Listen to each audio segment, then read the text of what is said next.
Alright, here's a quick clip. This is the only footage I have of this gun before I started working on it. So, my projects video, you saw me kind of talk about what I'm going to do in this year. But the Mauser here was pretty easy to get back up into military configuration. So, we're just going to go right into this project. And thanks for watching.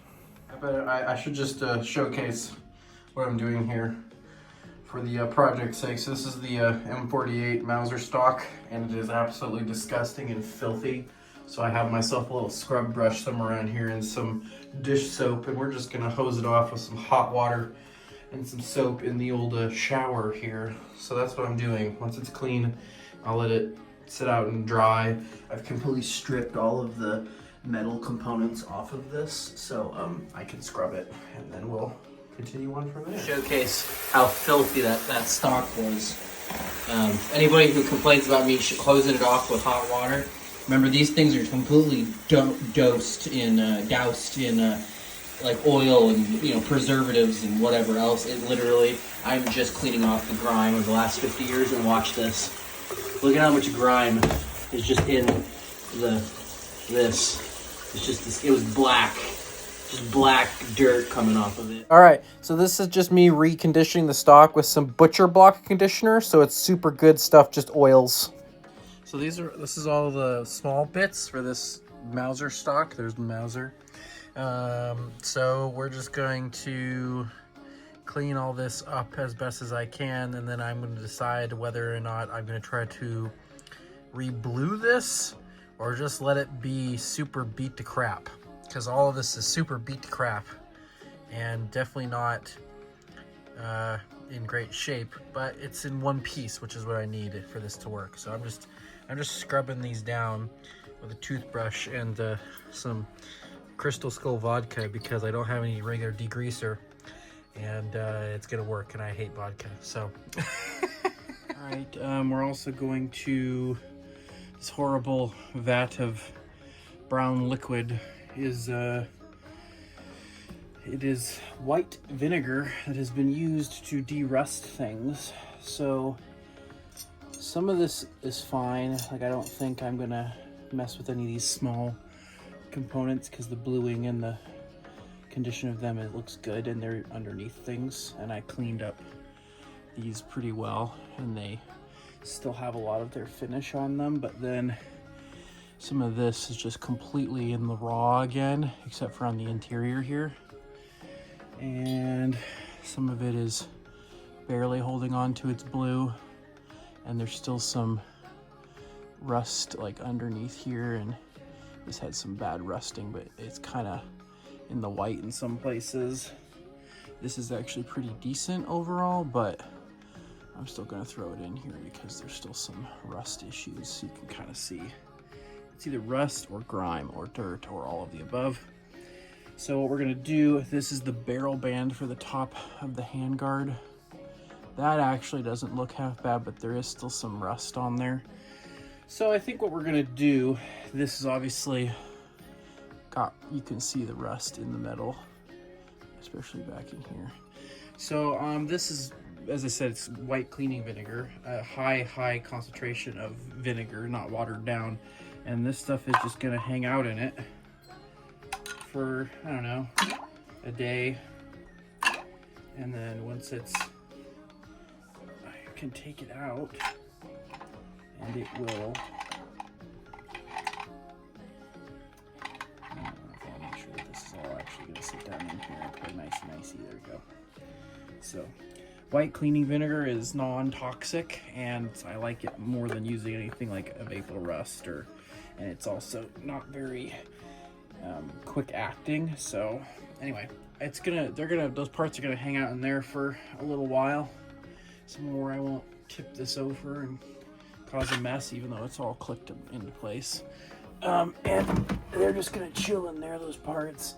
And when I take them out, we'll drain all that off, and then re-blue everything with some quick blue, and just get it all to be nice and black and clean again, because the gun it's going on, even though the stock is kind of beat up, the gun itself is in really nice condition, and the bluing and the paint and everything is in really nice condition.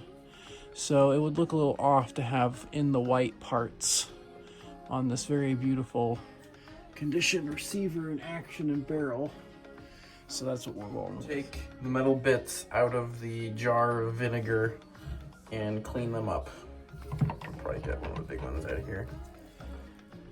So I'm gonna take this out of here and give it a little clean with a brass brush, and I'll get back to you. Good example of just because something looks like it might still have some bluing left on it does not mean it has bluing left on it. So after sitting in just simple white cleaning vinegar for about 15 hours, not even full 24 hours, this looked like it was actually in pretty decent shape.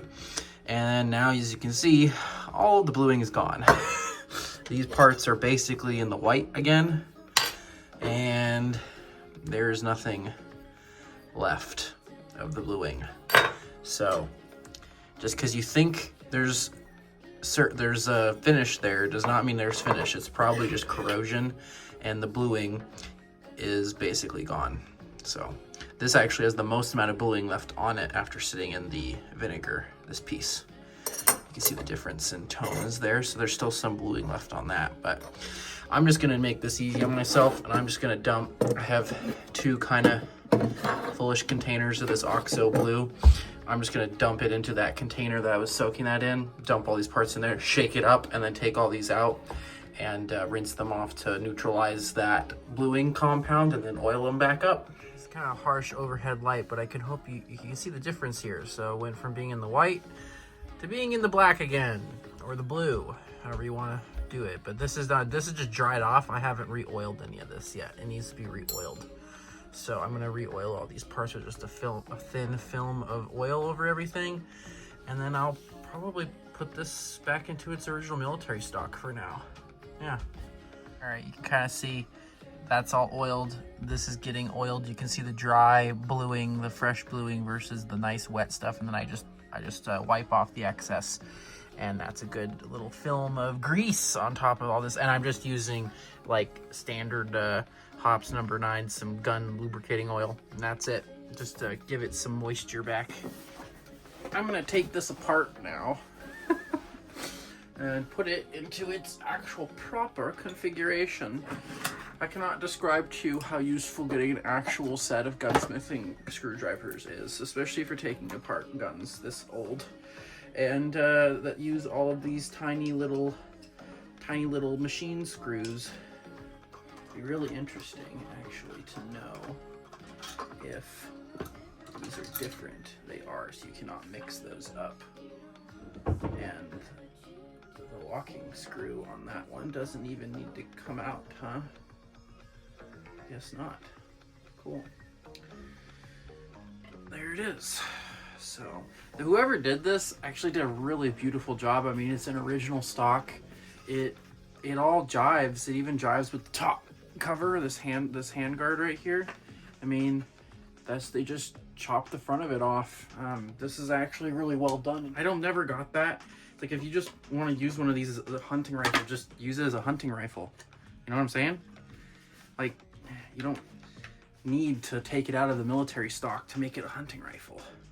Oh, you know what we should do first, probably make this easier, is to put this back on and to put this pin back through.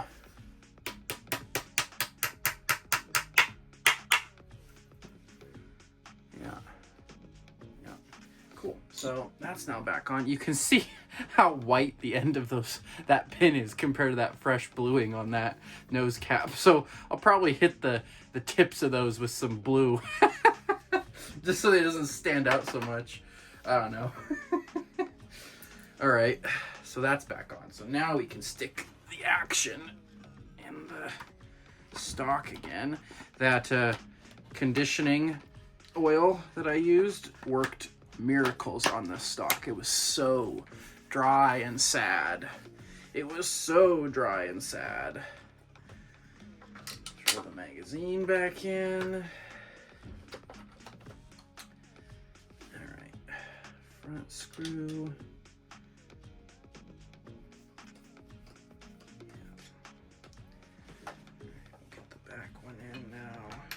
apart and put back together by somebody that didn't just totally butcher these screw heads.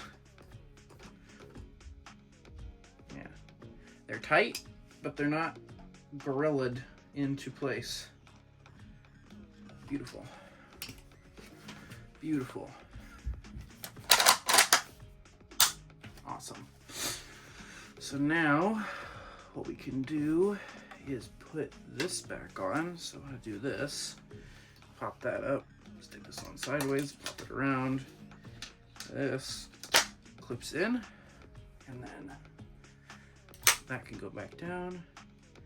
This screw right here helps keep this upper handguard in place, as well as that metal band underneath that's on the barrel itself.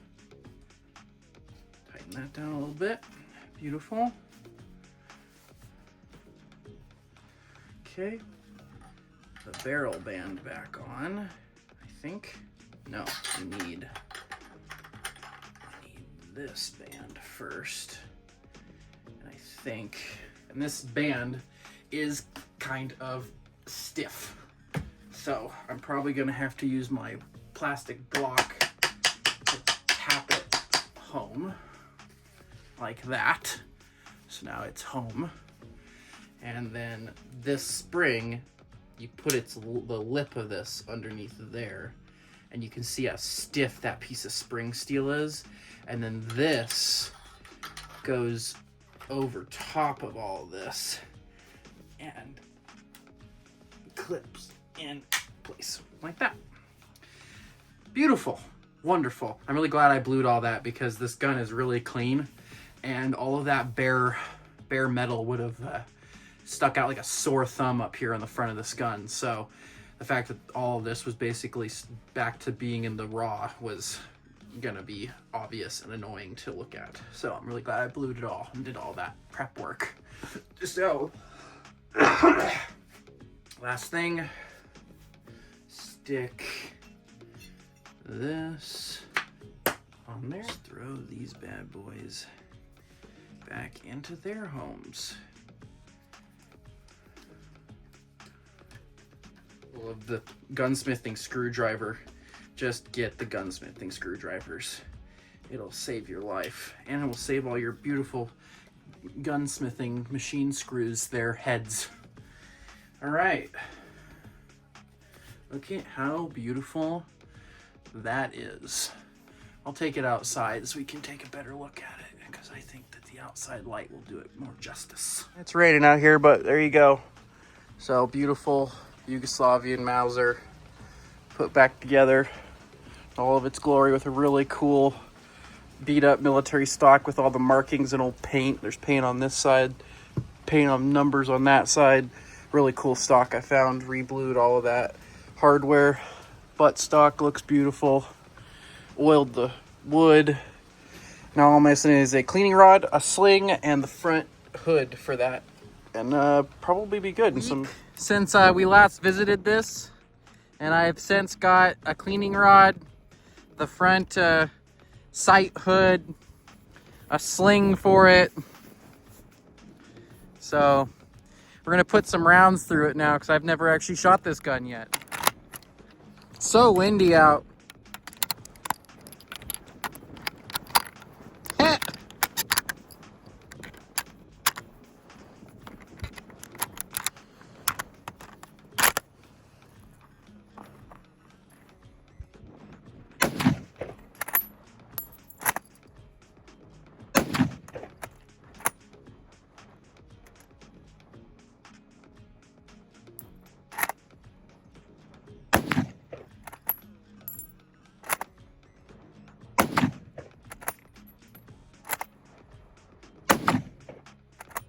It's having some extraction issues, so I might have to look into that, but otherwise it actually doesn't it actually recoils quite nicely.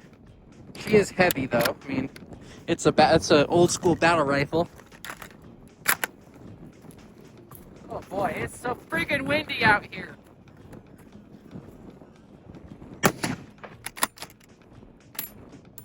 like that. It didn't extract that.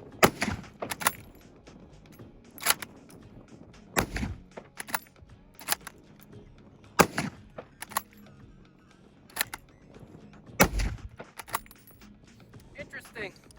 I don't know if this maybe just had some junk in the extractor assembly or something, but I put 5 more rounds through it on or off camera, and I'm about to put several rounds through it on camera here.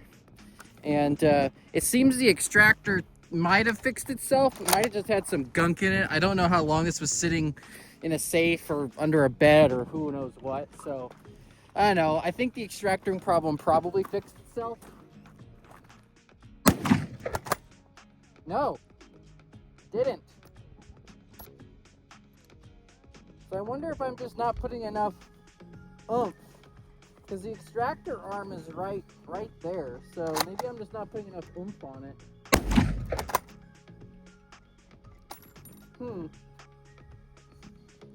Weird. As soon as it's on camera, it stops working.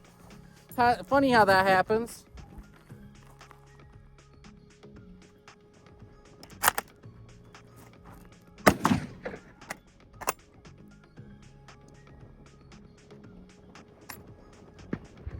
Okay, what's going on? Why aren't you extracting?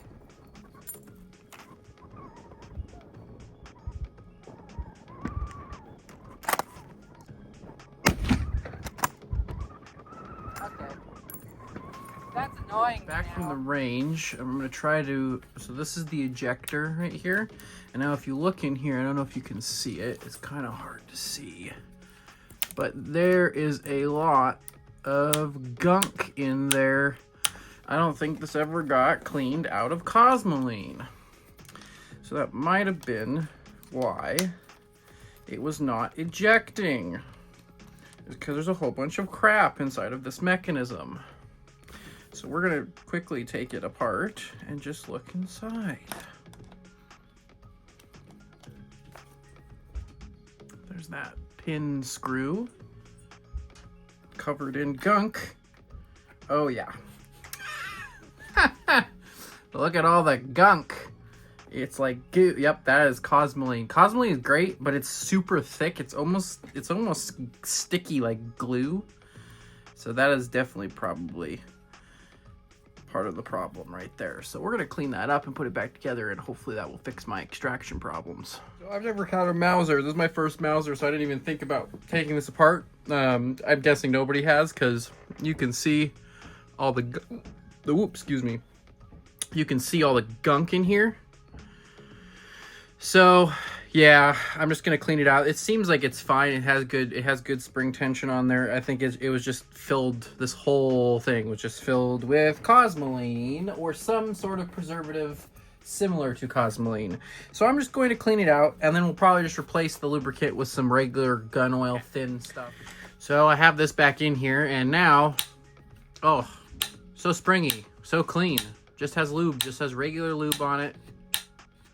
Actually works. The ejector in here, in there, actually comes back and forth now. It's not stuck from the 50-year-old goo that existed in there. So now we can try to see if it will. We are going to put rounds. We're making a weapon hot. Hold your butts. Oh my god, I'm putting bullets in a gun inside of a room. I say this and then I'm gonna jinx myself and negligent discharge into the wall. Okay, we're gonna just see if this ejects now. Oh, look at that. Even does it with a full round. And it does it with gusto. Oh, gusto. Imagine that. Having a whole bunch of 50-year-old gunk in your ejector does not allow it to function properly.